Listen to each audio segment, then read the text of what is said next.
Hello everyone and welcome to a new stream here. Now today we have a very special stream. We're going to be talking about the skills of the world chess champions. Now if you don't know, usually what made someone a world champion was that, well, most of the time they were very good in every part of the game, but they had this one specific skill that they mastered more than any other player, and they were famous for that skill. And in this stream we're going to be talking a bit about that and investigating how we can add those skills to our own games and slowly start to improve and take our games to the next level.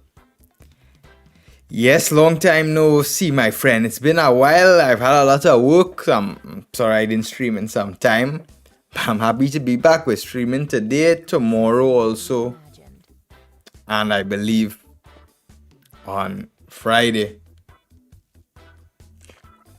So what I want us to do today, we're going to be going through some world champion games.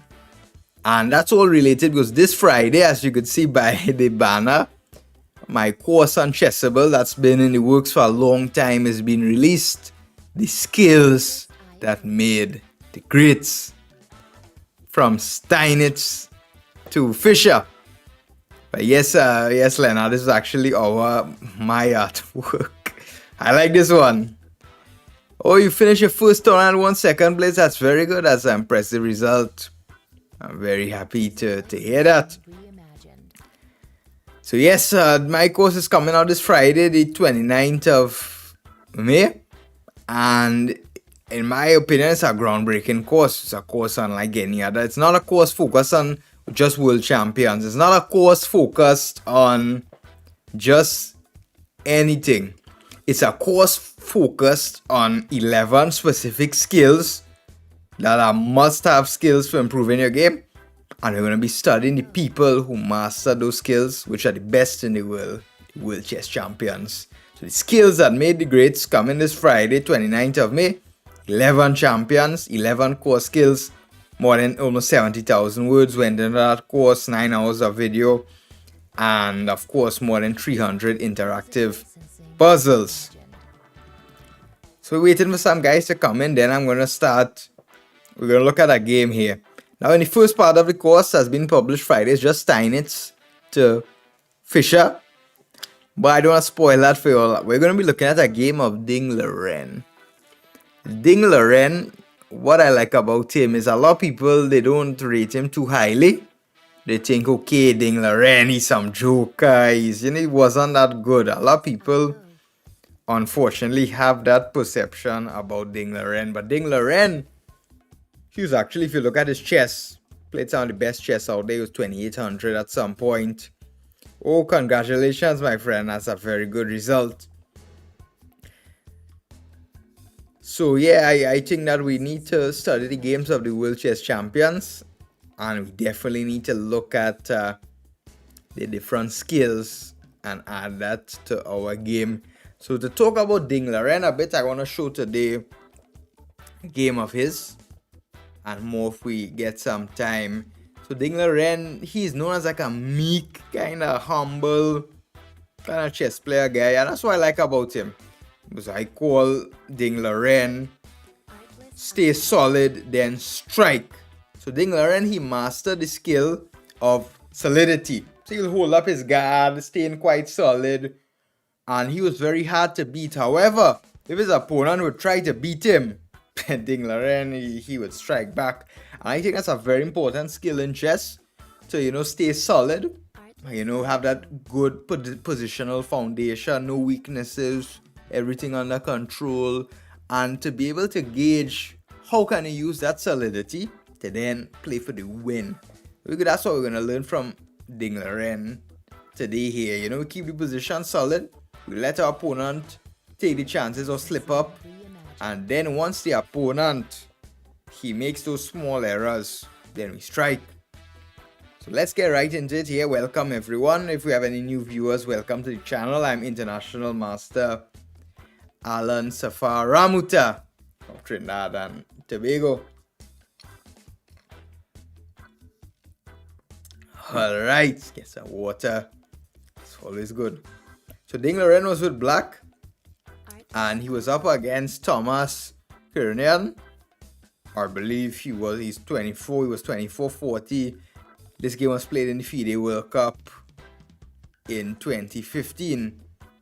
So at the time, Ding Loren was rated 2782. And you see it's a big rating gap from opponents, more than 300 ELO, which is a very huge gap. But at the same time, beating a 2400 player is never easy, especially with the black pieces, especially if they want to draw. So usually you think Ding Loren, he has to play aggressive, he has to, use some fancy strategy. However, we'll see here that Ding Loren, he actually won the game without any fancy attacks or any crazy chess. So e4, Ding Loren, he plays the Caro-Kann defense. This is a favorite of mine, going for very solid chess. D4, D5. I play the main line, knight C3, and after takes, knight E4. Here we know there are two approaches. Knight F6 is the modern move. However, that leads to more dynamic kind of positions, double-edged pawn structures. Bishop F5 is the more solid move here. And it's the traditional main line in the Caro-Kann. And it's what our friend Ding Loren, he chose for this game here. So I played knight G3, bishop G6, H4. So this is the main line, Caro-Kann. Pawn to H6. Knight F3 here. So white here clearly wants knight E5. Get tempo of the bishop on G6. But Ding Loren, he didn't mind that. He just plays pawn to E6. Opening his bishop, allowing that. So he's playing very solid and kind of provocative at the same time. He's allowing white to push knight on E5. However, he's not scared of that. He's playing E6 solid move, knight E5. Ding Loren simply goes back. Bishop D3. Now the drawback of knight E5 is that black will get like a quick knight D7, the challenge on E5. Bishop takes D3 was played. Queen D3. And now, as you could imagine, knight D7 now challenging a strong knight on E5. F4 was played. Now, what do you guys notice about this position here? What do you all think is happening here? What do you suggest some moves with black? What would you all play with black here? Can you suggest me some ideas? This is Ding Loren. What would Ding do? So he wants to play for a win. He's playing a lower rated opponent. He wants to give chances alive. Yet he wants to be quite solid. Yeah, the Caro-Kann is a good opening for his level. The good thing about the Caro-Kann is there are many variations inside the Caro-Kann. You could be very flexible. For example, there are like always 2 or 3 good options in each line for black in the Caro-Kann. So it's a very flexible opener.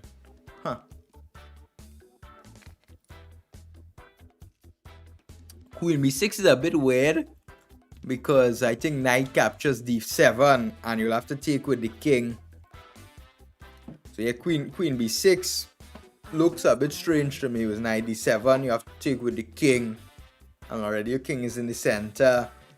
I wouldn't like to give up my castling rights that easily. Knight F6 is a fine move. Ding Loren, he played a quite sophisticated move, and it turned out to be actually the best move. Ding Loren here played bishop b4 check. And you may ask, is this not like a garbage move? The idea is white plays pawn c3, just kicking the bishop. And he just comes back bishop e7. The whole point of Ding Loren was that white here wants a castle queenside. Because he plays f4, h4, it's quite clear to me his king is not going to go on this side. And when he castles queenside, the pawn on c3 is not that useful, because the white's king will be on c1, it's a bit loose. The move c5 will come with more strength, or you could imagine b5, b4, even some queen a5. So c3 is not an ideal move for white. So Ding Loren, he provoked a weakness. Then he simply came back. Bishop d2 was played, and now knight f6 was now okay. We don't want to take bishop h4 is too greedy. White will just castle. It's up in development. White castled here, queenside. And what do you guys, how would you continue here? So remember, the skill we could learn from Ding Loren, because as I said, all the world chess champions, they had like that one specific skill that made them stand out. The one skill they mastered. The one skill that really separated them from the other super grandmasters. So if we could take away that skill from each world chess champion and add that to our game slowly, that's going to make a huge difference. So Ding Loren, his main skill was, solidity and striking from those solid positions. So what do you guys play here with black? You'll see if you could work together, try to come up with some good moves. So white castle queenside. He has some kind of aggressive intentions. Music licensing reimagined.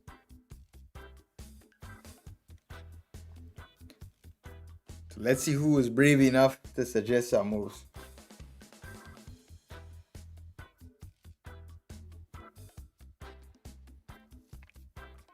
What do you mean 5 minutes ad, my friend?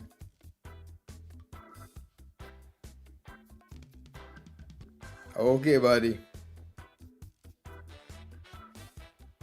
Artlist.io.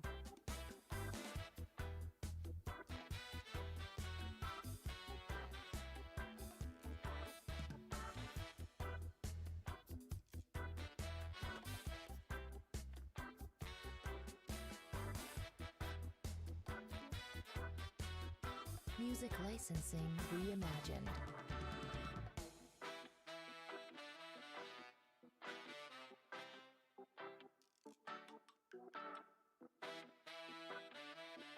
Alright, so one guy will go castles.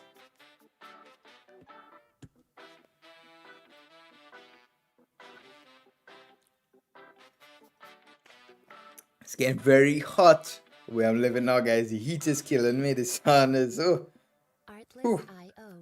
quite hot. I'm sweating. Y'all probably can't see it. Black castle, which in some sense is quite a brave move. Putting his king in the possible line of attack. What would you all suggest for white? This is an interesting question here.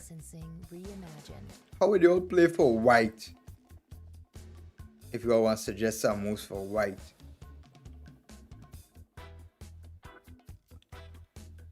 In my opinion, this is one of the best ways of improving your chess. When you find some good quality games, now always it's easier to select some book by an excellent author who annotated these games collections brilliantly, and you simply follow through the game.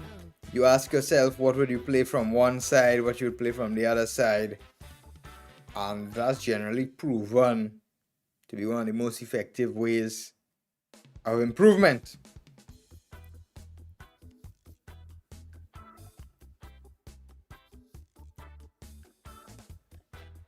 Artlist.io.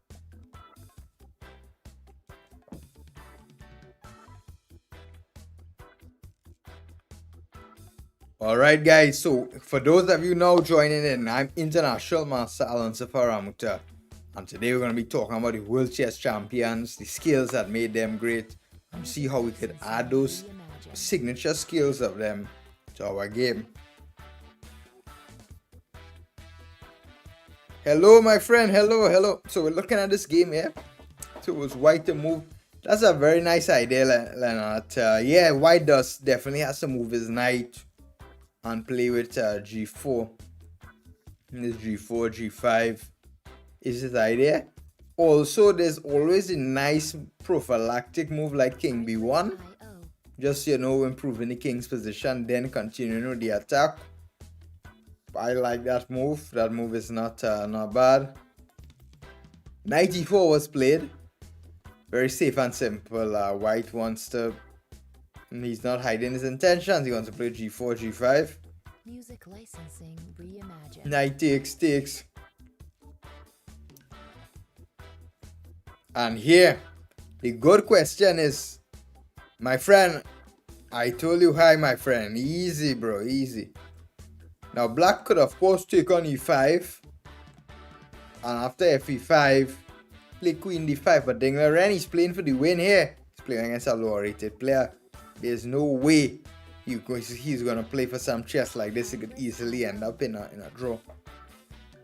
So he takes on e4, and now he plays knight f6, queen e2. So white now wants to play g4, g5. What would you guys play with black here? This was a very critical moment here. So Ding Liren, you have to be solid like Ding Liren, and you have to know to strike at the right moment. So what would we do here with black? Let's put on our thinking cap, guys. We want to improve.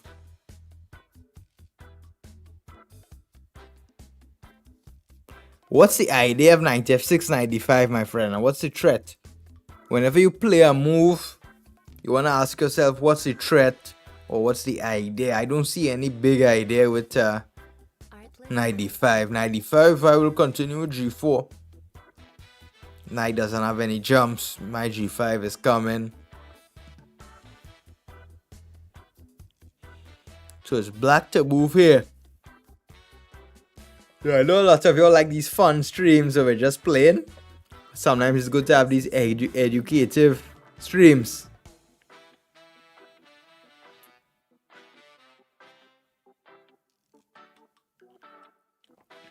Alright guys, suggest some moves. What would you play here, Mr. Leonard? Alright guys, so for those of you joining, I'm International Master Alan-Safar Ramoutar from Trinidad and Tobago. I'm the #1 player from there in the English speaking Caribbean. And today we're looking at some very instructive chess here. We're looking at world champions and the best skills.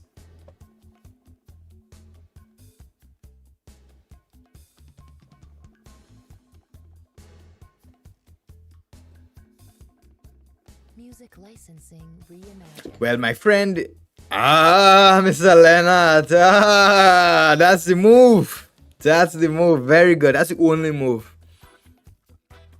I was going through this position with, it is risky, but it's the only move. It's the only move. My friend asked, how often do I stream? It depends. In the last months, I generally stream like once or twice a week. But to hear my story, my friend, I have my own road to GM journey. I'm trying to become the first grandmaster from the English-speaking Caribbean and my country. So I also study chess. I have to coach, and I make courses. I do run my YouTube channel. Is quite active. We do work very hard on editing our videos and putting out good content. So even I try to stream once a week, but if I can't, or I can't stream more than that, I put out like YouTube videos. You guys get YouTube videos. You should check out our last couple of YouTube videos. We put a lot of effort and it's very instructive. We interviewed quite some grandmasters in one video actually. And we try to put out improvement based content. Music licensing reimagined. That's right. The bishop wants to come to f6. Yes, tomorrow we have a stream and Friday. Thank you, my friend. I mean, these days, it's more about entertainment and those things. We like here to improve, I mean. So yeah, the problem is queen d5 was suggested by when I was going through this game with a student because they're attacking a2 and they want to play queen e4 to try to trade queens. But the problem is white could go g4 and just ignore queen a2, just plays g5. This is not looking good because black can't give checkmate with just the queen and white's just going to, this is not good. For example, hg, yeah, already mate is coming here. So yeah, this is winning for white. And if queen e4, white could literally just move his queen and g5 is coming. So that's why h5 is the only move. And after pawn to g4, white is opening up the king side. We should not play takes with the pawn. Why? This is not forcing move. White doesn't have to take back with the knight immediately. White can even just play king b1. Prophylactic against queen d5, attacking on a2. And then he's going to play h5 and he'll take back on g4 when his time is right. So that's why black had to take with the knight, forcing white to take back on g4. But who knows, maybe some situations we might bolster the knight with f5. So knight takes, pawn takes, queen takes. And queen d5 with tempo, attacking a2. Music licensing. And the whole point now is after rook g1, simply bishop f6. Oh, that's very good, my friend. Where are you playing your tournament? Tell me more about your tournament. Where are you playing? What kind of tournament is it? So now, yeah, white will go h5, but now black is quite solid here. Who can tell me what's the main problem for white? Does anybody here realize what's the main problem for white here? Artlist.io. You guys tell me what's the problem for white in this position. This is also something I'm going to discuss in my upcoming course. As you probably see by the banner coming out on the 29th of May, I made like 2 full courses. Part 1 is from Steinitz to Fischer, Licensing. first 11 World Chess Champions, and in each chapter we focus on the best skill of that World Chess Champion, and we learn how to apply that to our own games, go in depth. Yes, very good, my friend. You're a strong player. White has this bad bishop on d2. I guess we could say the light squares together with that. But black's king is completely safe. The main idea is because the bishop on f6 is a defender and it cannot be contested by the bishop on d2. The bishop on d2, this leads to why. What's the reason? Because if we talk about the Capablanca rule, which I'll talk about more in detail in my course, and I go through that from Capablanca, is that white has put all his pawns on the same color as his bishop. Almost all his pawns, and they block his own bishop. And we see a lot of our pawns on these light squares, so our bishop is working well. So white can't really break through on the king side. h5. Rook d8 was played by Ding. He's not scared of h6, and we play g6. Now everything is closed. There's no way white is going to have any sort of attack here or even dream of any attack. White played rook g2. I don't know what he's trying here. One idea for white is bishop e1 and bishop h4. This is a very good idea for white to try to undermine the bishop on f6. I'm not sure if white saw that. Black played king h7. Just getting his king out of the x-ray on the g file. White, let's say white plays bishop e1. I have a question for you guys here. So let's try to work on our prophylaxis, which at times could be not easy. But we know white wants to play bishop h4. And generally we don't trade those bishops. How would you guys react here with black? Let's say it's black to move. Oh, by the way, guys, let me know, how do you like my new setup? I have like these 2 wooden panels here I installed. This wooden panel here and the other one here. We also have some bookshelves and so on, but they're mainly for the YouTube videos, because with this web camera I can't capture everything. Hope you all like my new setup. Queen a5. You see, my friend, you're playing like there are 2 different types of ways to play chess. For example, the players like Karpov and Ding Laren, they would stop their opponent's ideas. White wants to play bishop h4. I think after queen a5, white can play bishop h4. And he's removing the defender from g7. Licensing reimagined.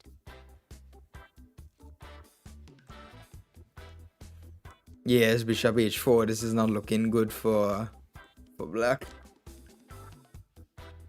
Queen f5 it's a okay move. It's not the best. The best move, you'll be surprised. Yeah, queen a2. No, queen a2. White just plays bishop h4. He's getting on with his attack here. He's getting too much counterplay. Simple move, rook g8. Simple but brilliant move, rook g8. Defending g7. And the idea is white cannot play bishop h4. So just take. Because white does not have queen g7 mate, because our rook on g8. And now this will be able to take his rook.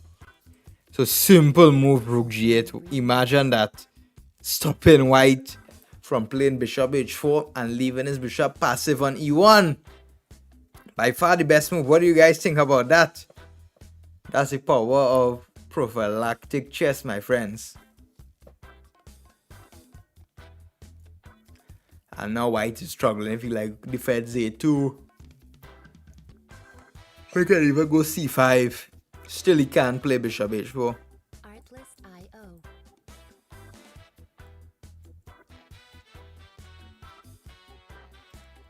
Yeah, so that bishop e1 rook g8 was nice. In the game, white played a3, which looks quite visually ugly. I mean, he's putting all his pawns on dark squares. And you know, we spoke about that from the Capablanca rule.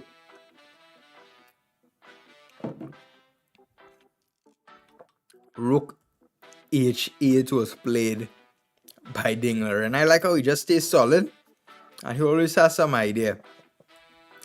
It's quite a good move. His idea is he wants to actually play king g8 and win the h5 pawn.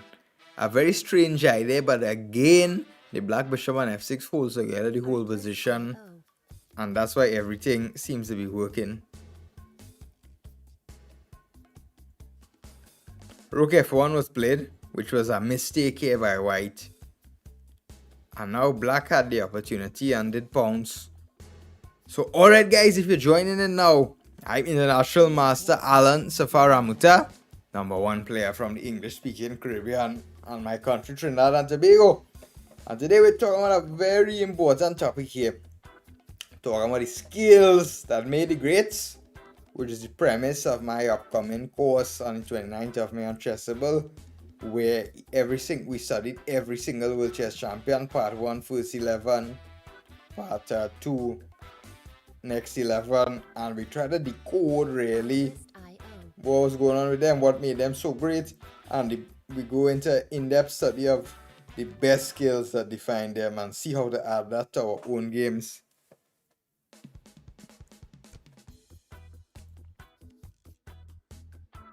Queen c4. Yeah, white. Yeah, but at a certain level, I mean, it's quite obvious. You must say, like Leonard, was at a certain level, the guy knows if he sits down and is passive, he will just lose. Queen c4. Attacking the rook at f1. And also introducing a rook takes d4 idea. Queen f3.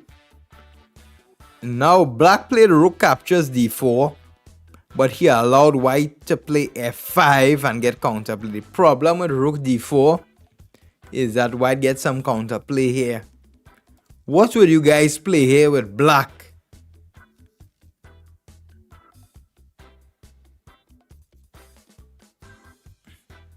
Bishop d4, bishop d4 f5 is actually winning for white.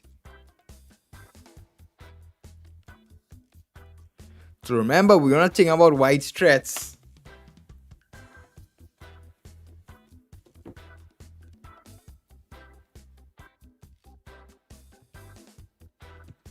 Music licensing reimagined.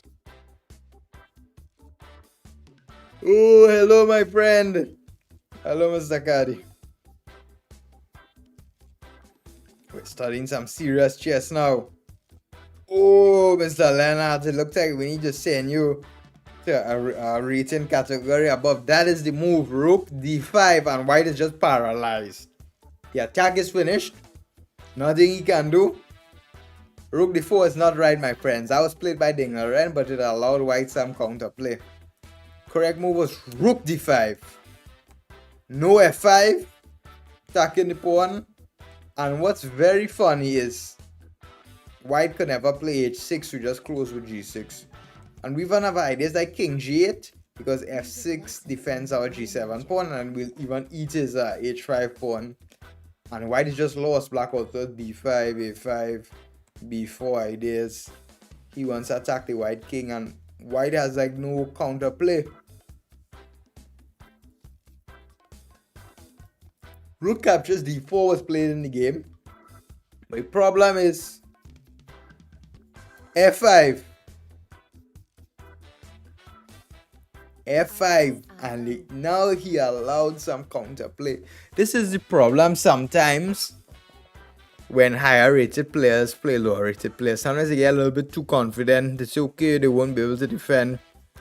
And Ding went for this rook d4, which allowed white this unnecessary counterplay with f5. But Dinglerin, nevertheless, he still managed it well.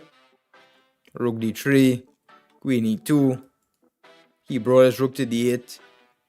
And now, white had the opportunity to get back in the game.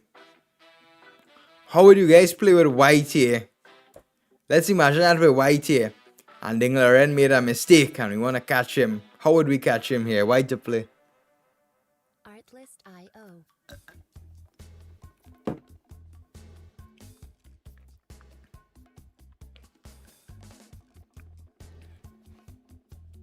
Alright, so here black, he was playing quite well.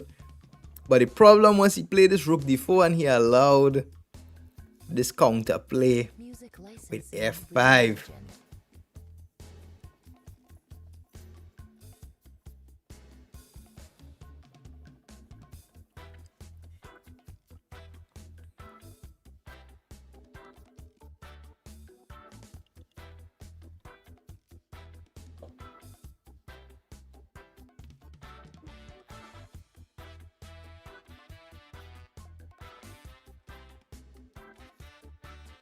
Rook g4.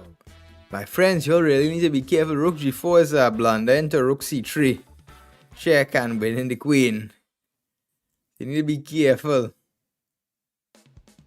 h6 was the only move to stay in the game. So it looks like you're improving, Mr. Leonard. You're finding a lot of moves. It's okay, rook c3, we just take back, our queen is defended. He can't play any rook d2, so we take his queen. And really it's not looking good if some queen a2. Here we can actually just defend. Music Queen a1, licensing we just come up. reimagined. And what black has to kind of force a draw with bishop c3. And he has nothing better than a draw here. Because of our pressure on g7 also. But white played fe6. And the problem with this move is that then came back queen e6.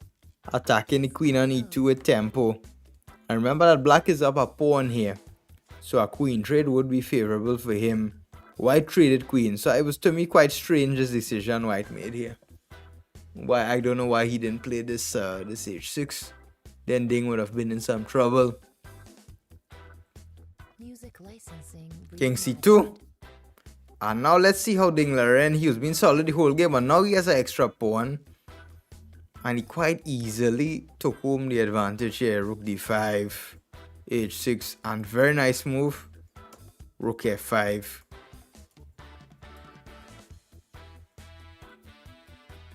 This would clearly be an extra pawn. White played rook e1. Black took the h6 pawn, gave e6, and he went pawn to h5. So still, this is not easy for black to win because he has an extra pawn, but there are many pieces on the board, and white has the active rooks.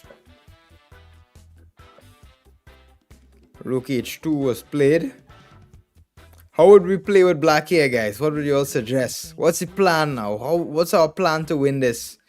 Let's try to improve our end game play as well.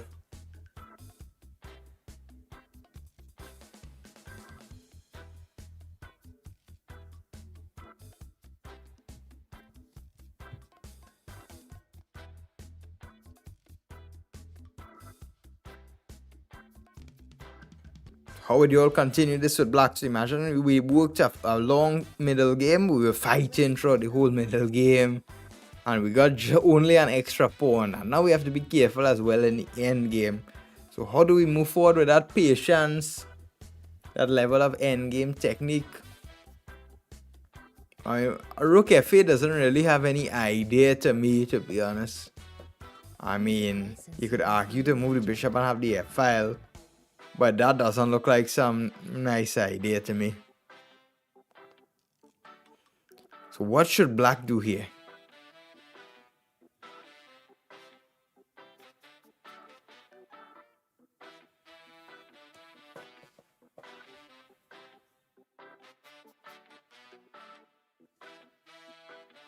Ah, that's a move.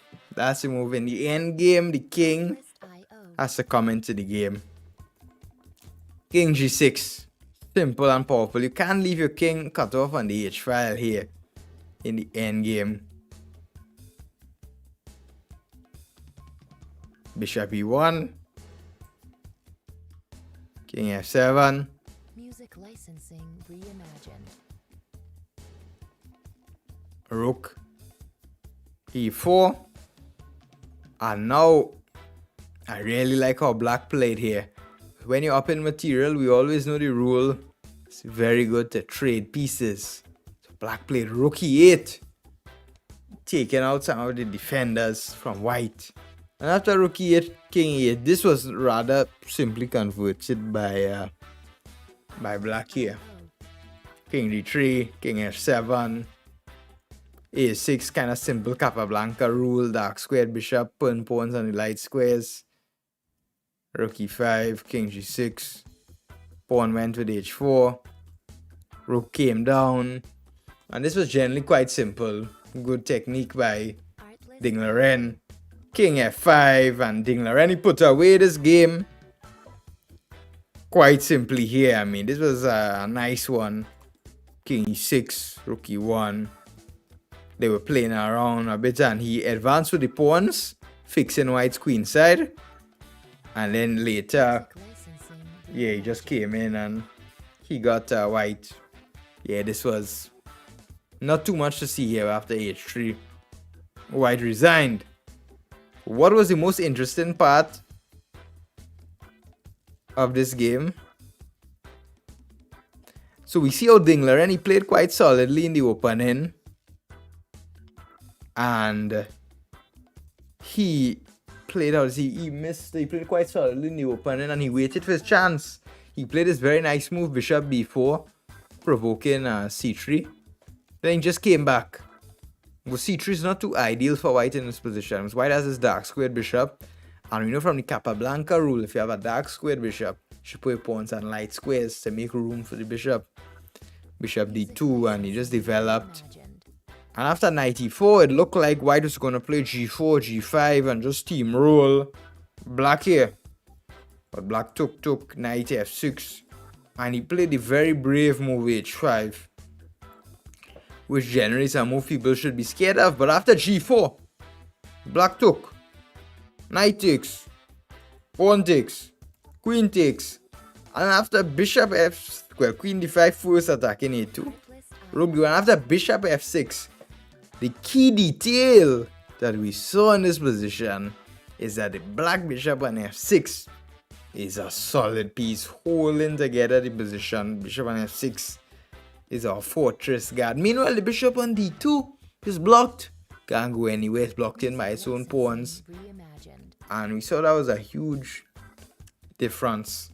h5, and Ding Liren just continued. And we saw that he managed to win, but here he should have played this rook d5, completely shutting down white. Was after rook d4, white got counterplay with f5. So simple rook d5, just stopping f5 and continuing with his ideas would have been good. So guys, what do you think about that game? Let me know in the chat, guys, what your thoughts about that game. Did you all like that game? Did you all find it very instructive? What did you all learn from that game? Let me know in the chat, guys. What did you all learn from that game?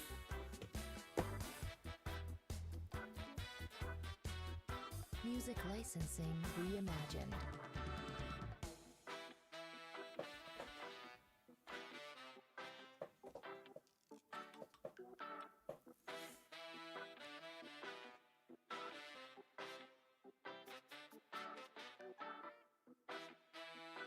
Yes, it was another level game. It was definitely another level game. That is for sure. Artlist.io. So basically, games like that where we see like a specific skill, like Ding Liren here in this game is all about being solid and striking. Didn't go too in depth into it, but my course that's coming out on Friday on Chessify is an in-depth study on those specific skills from the first 11 World Chess Champions and the skills that define them. And then in that course, There are more than 300 puzzles to reinforce that, to go deeper, get the full training experience here, because I read about every single World Chess Champion, so you don't have to go through those endless book collections. My goal was basically to make 2 relatively short courses, and then you'll have all the knowledge about the World Chess Champions and learn all the necessary skills. Alright, let's play one game here and see if we could put into practice those skills that we just learned. Let's try to play solid like Ding Lorraine. So knight f3. We could try this e3 here. Let's try this b3.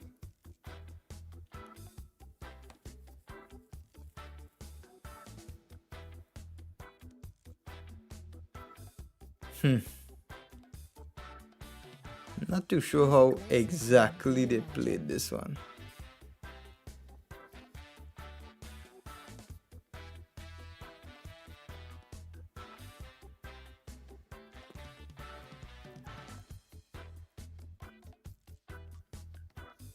Yeah, just play bishop e2 and castle. I'm very happy to hear that, my friend. I hope you beat some masters with that repertoire.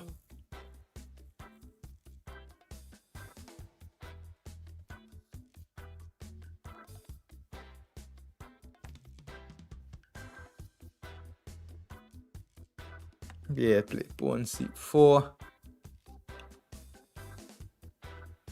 Music licensing reimagined.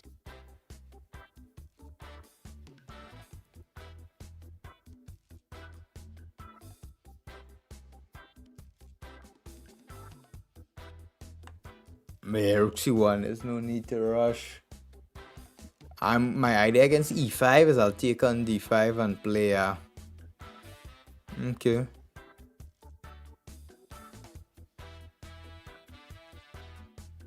Artlist IO. Yeah, now I'll play d4.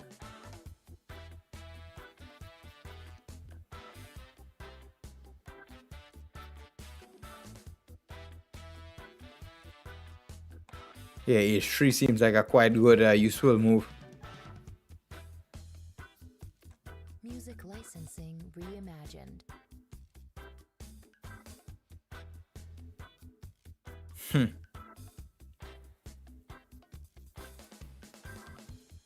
b5 is a bit of a strange move, but completely understandable.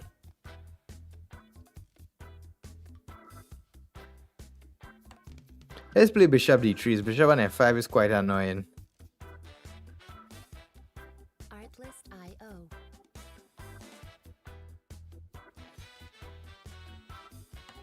So guys, let me know how you like the new studio that we have here. I don't know, c5, he would just go back with his bishop, and I don't have any clear breaks with e4 in the center. Licensing reimagined. I'm thinking maybe now. Now it may not be too bad. And b4. Funny position here. It's good that I have control over the e4 square, so you can't play knight e4 and f5. Artlist IO. Let's play e4 here. Because he wanted to play e5 himself.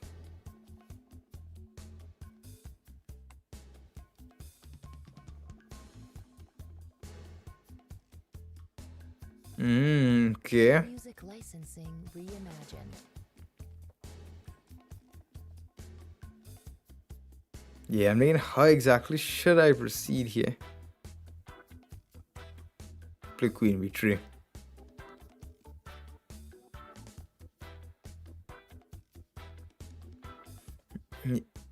Yeah, guys, so my course is coming out this Friday. Definitely gonna surprise you guys there with the high level. And of course, that should be the course of the year. Unchessable for sure. Oof.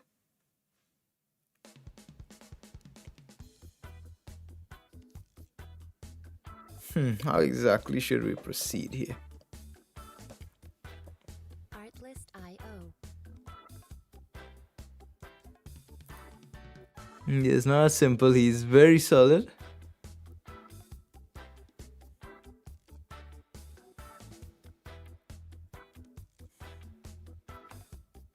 We have more space. I don't want to trade pieces. Music licensing reimagined. Oh, the Capablanca rule is basically when you have. Oh, you said that. Yes, but this is. I understand what you mean here. Chess is not a black and white game.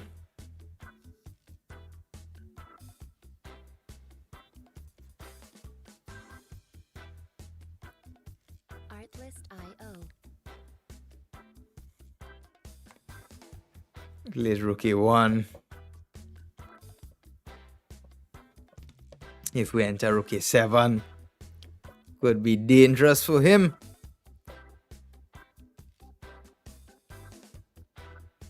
Music licensing reimagined.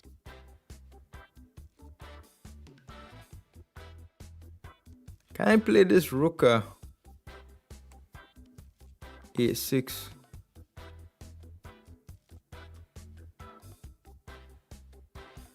Yeah, rook a6. I want to take on c6 if given a chance.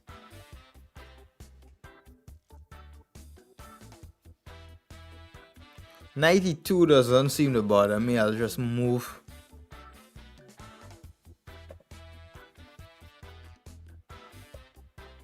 Yeah, bishop on b2 looks bad, but it is stopping him from playing e5 and breaking the position.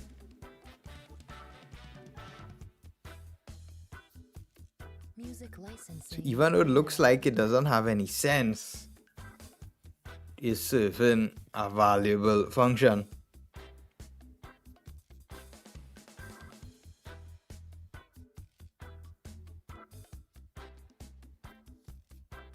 Queen c8.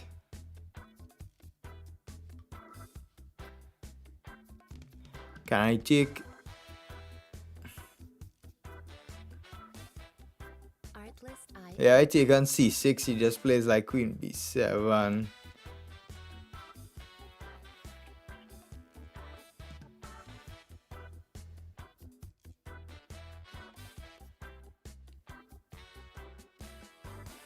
What's this move here? I don't understand this.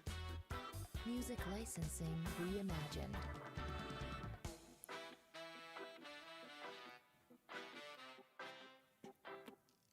Huh.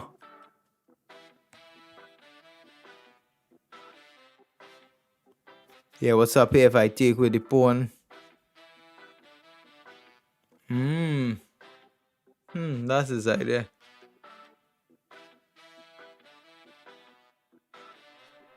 Huh. Artlist.io. Didn't pay attention to that, but that shouldn't be working. Okay, let's see. Calculate.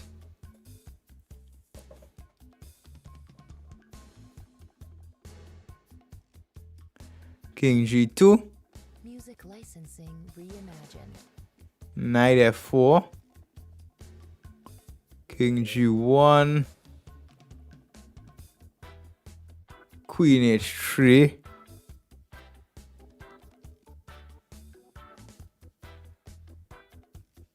And I believe on queen h3, I can play knight d4.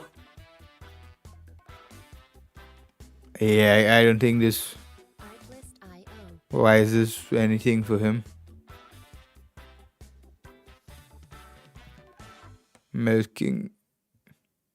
Can I play queen g3? King g3?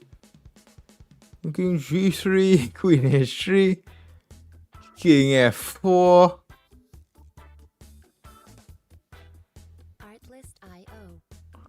Yeah, I'm thinking king g3, queen h3, king f4.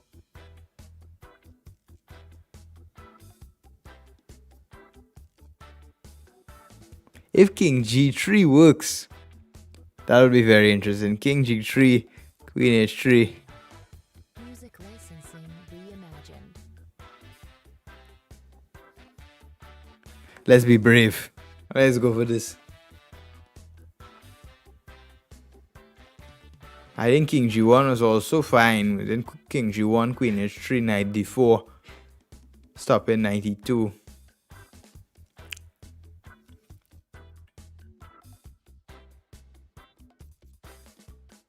The important thing here is e5 is very well protected. IO.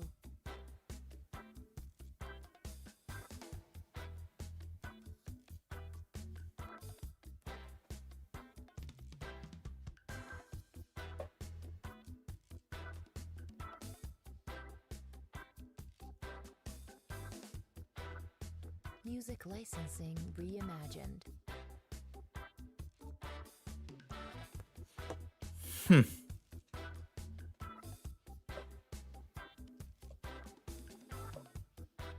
Alright, let's take this knight. What's he got here? Alright, I'm around my king.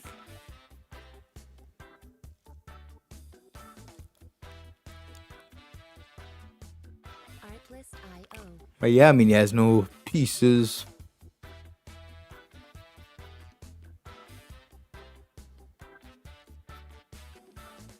Quite a funny position. King walking coming. I mean, I don't see getting mated here. G5, I mean, king b3. The king is going for a walk here, but I don't see any threat. By him, we have two pieces. We'll have threats of our own soon. Maybe I even want to take rook c6.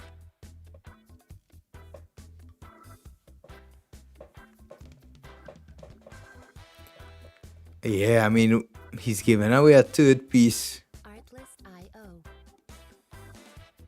Bishop. Yeah, why can't I play this bishop e5 now?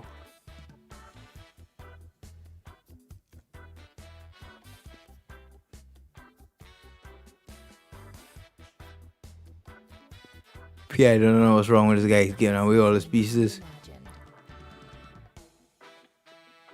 He clearly doesn't care too much about material.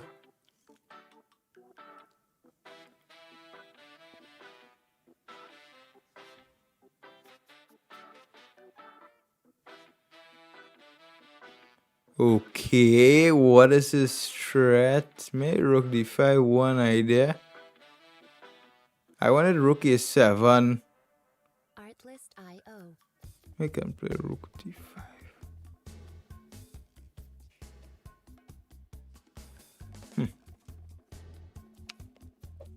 Okay.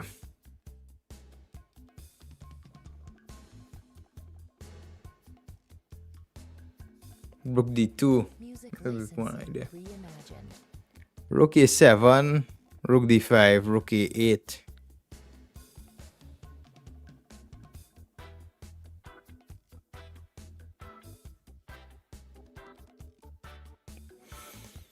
Whew. It's not that easy.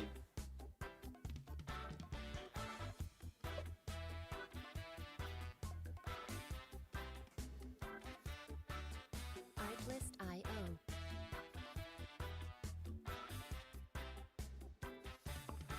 Rook g1 also makes some sense.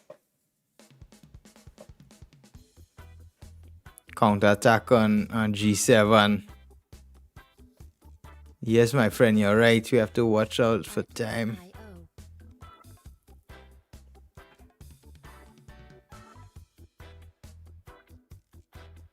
I'm not sure, my friend. I submitted all the files and did the course. So from my side, everything is ready. Sometimes Chessable has a very busy publishing schedule. So they need some time Licensing. before they can edit it. And so, but from my side, I basically finished the course. But the first one is the golden one. It's the golden era of players from Steinitz to Fischer. I mean, those were the true golden era without any computers or anything. So that might even be more instructive than the second batch of champions. So he plays rook e5, 95. Artlist.io.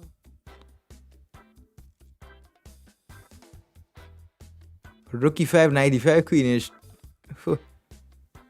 What's this?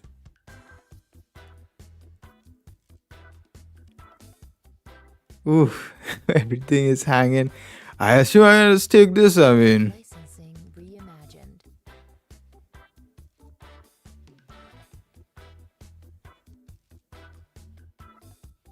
yeah, I don't know what he's doing. I mean,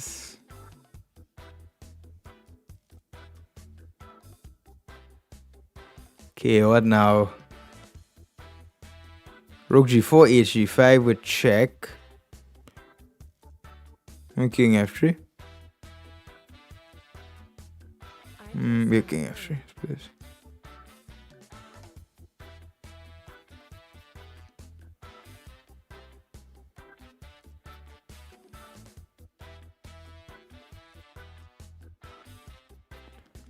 Need to play a bit faster. Music licensing reimagined.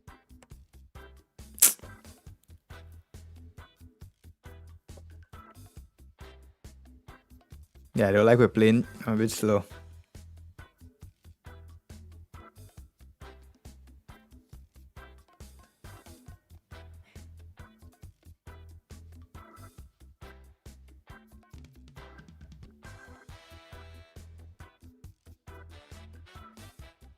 Artlist.io.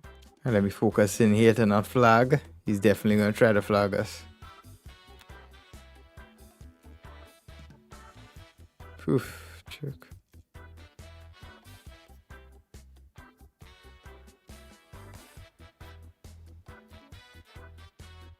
Music licensing reimagined.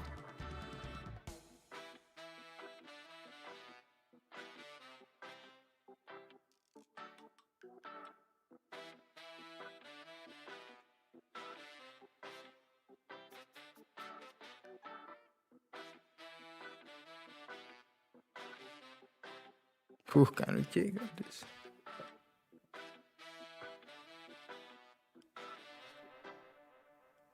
Artlist.io. I'm not sure, can he take that? Yeah, this opponent gets, I guess, extremely complicated. Huh. Yeah, that's why, especially with this time low. Music licensing reimagined.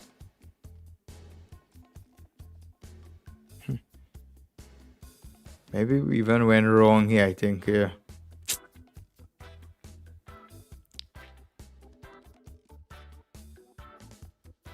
I think he has rook d6 takes g4.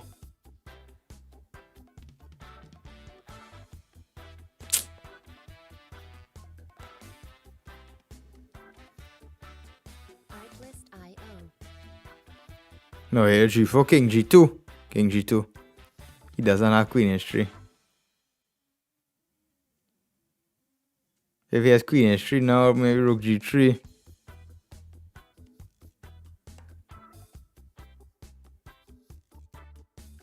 Ooh, Artlist.io. where now? Ooh.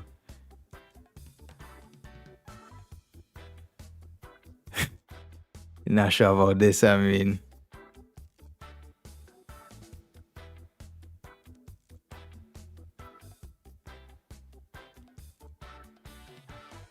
Music licensing reimagined. Oh yeah, this completely winning. Yeah, king. Yeah, win his queen. Yeah, he's probably gonna try some dirty tricks, try to flag us. You know, these nasty players. That's all they know how to do. Yeah. Well, we'll beat him and clear checkmate, yeah. Yeah, king h4. And we got him there, guys. What an interesting game.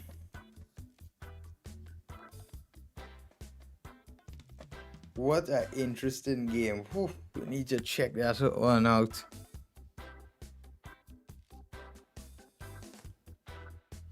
Music licensing reimagined. Interesting one. Let me check the chat, guys.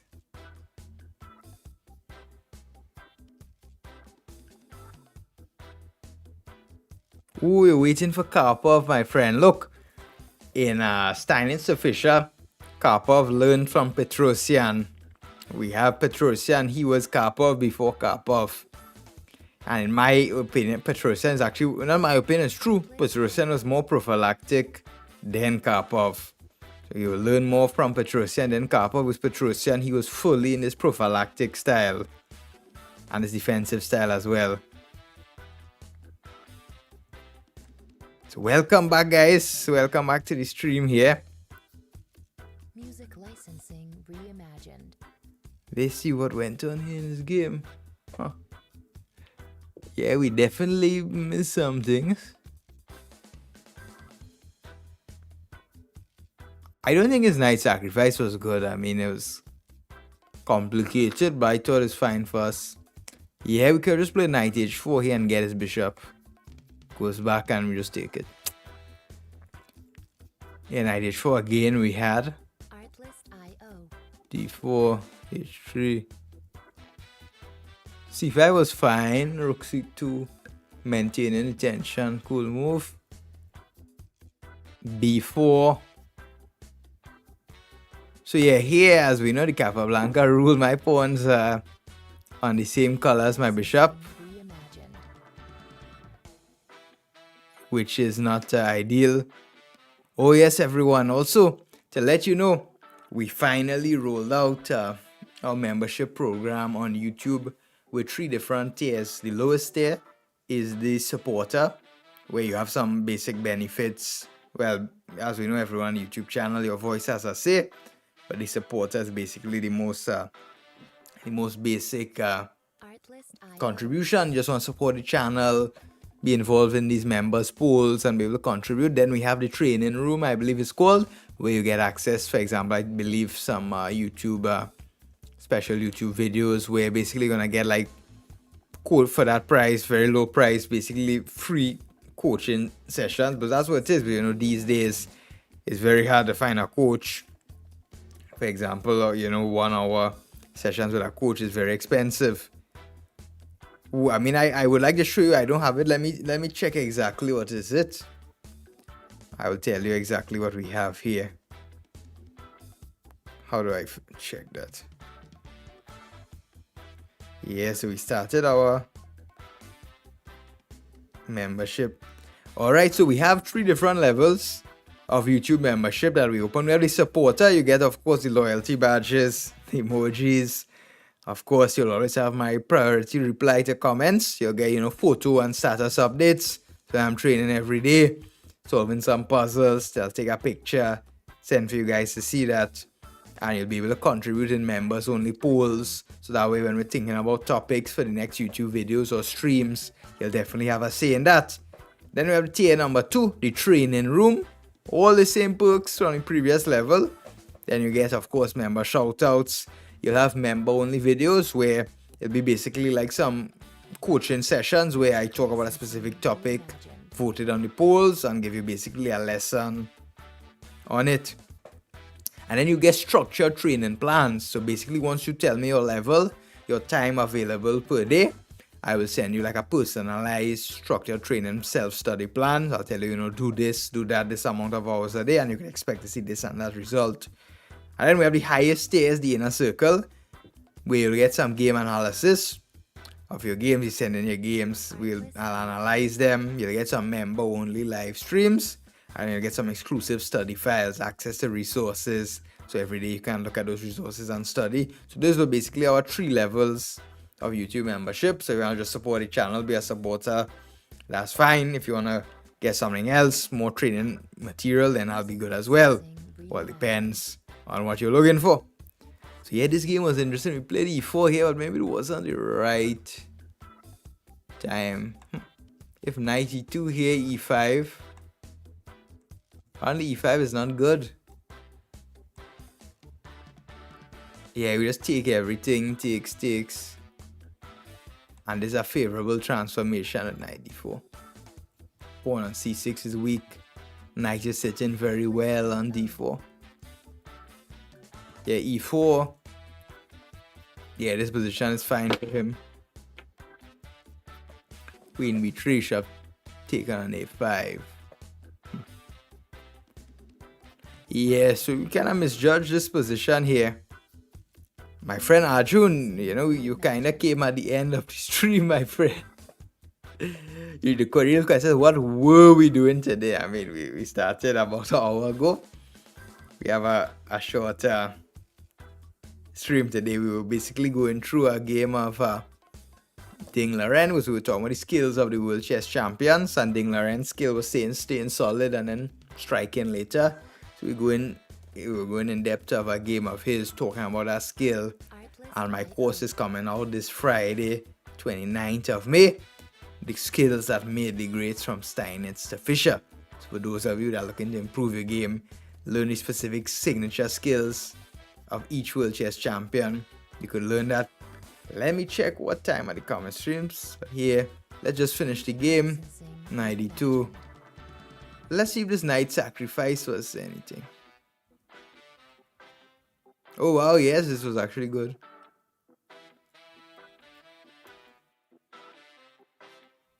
But we played well with this king g3.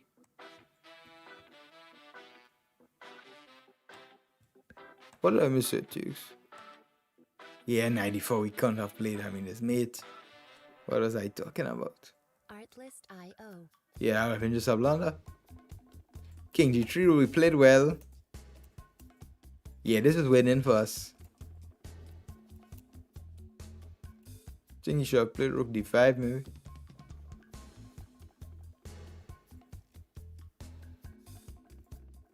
Yeah, bishop d, this was on too good.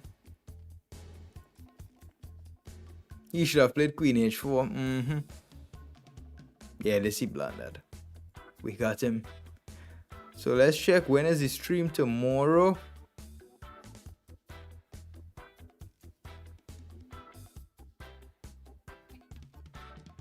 Now they play Norway chess. Who wants to watch Norway chess? I mean, it's much better here. Yeah, tomorrow is from 3 p.m. to 5 p.m. CET time. Tomorrow, 28 May.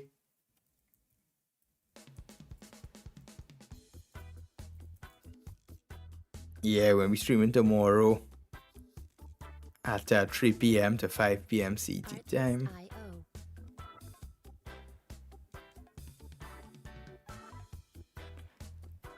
And we'll have one Friday night as well.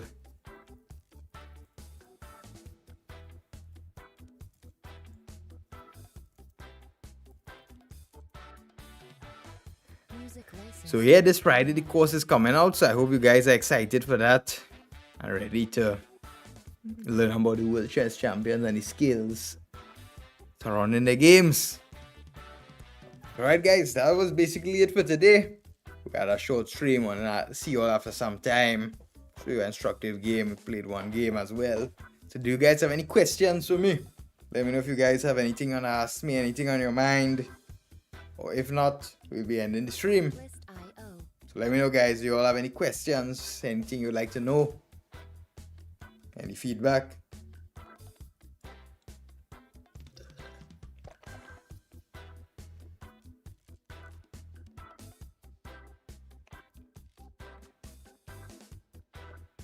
Music licensing reimagined.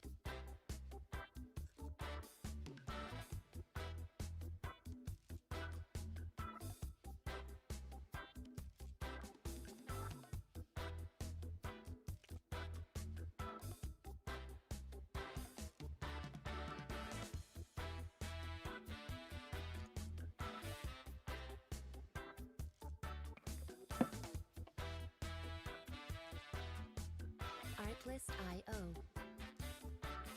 Endgame book for 1500 FIDE. Huh. That's an interesting question. I guess John Helston's Endgame Strategy. That was one of the books I read when I was around at FIDE. John Helston's Endgame Strategy. Very good book. very well explained. I think that'll be the only endgame book you'll need at that level. Alright guys, well then thank you. That's it for today. I'll be seeing you tomorrow from 3 p.m. to 5 p.m. CET time. I guess 100 basic endgames you must know is also decent. Although I never personally read it. Artlist.io